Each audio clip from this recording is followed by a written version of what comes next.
The Hatfields-McCoys, they kissed and made up. Well, Breathitt County never did. Never did make up because both sides never gave up. There was too much at stake in Breathitt County as the 19th century turned into the 20th. Jackson was a booming railroad town. The railroad represented money because in Jackson, the train stopped here. This was where the power and the struggle for power was. These were the bloodiest feuds in the history of the nation. The haves and the have-nots within the family split most often along economic lines. They were not family feuds. We would come up here periodically. Stephen Bowling had ancestors on both sides of the feuds. Of the approximately 110 graves in the cemetery, we know that there are approximately 12 that died as a result of the feuds. Bowling knows most of the stories beneath these headstones at his family cemetery. He's just finished a book about the Breathitt County feuds. It took him 18 years. His interest first sparked by a 5th grade genealogy assignment. These were well-educated individuals, very wealthy individuals. These are not country bumpkins with shotguns.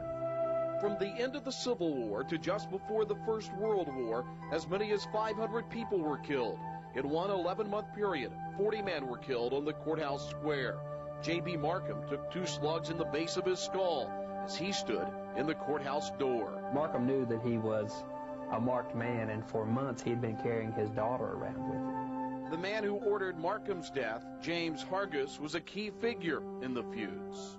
He ran the town. There's no other way to put it. He ran the town. He was like a mob boss, and these were his boys. You can kind of see the defiant spirit in almost every one of them. Except for the Hargis name etched at the top of this building on Jackson's main street, the feuds have faded from view here. Back in the 60s, townfolk had the roadside marker that told of the feudin' and fightin' removed from the courthouse square. This was a symbol in many ways of what we had been. The marker now sits in a corner at the county museum, salvaged from a pickup truck that was headed for the dump.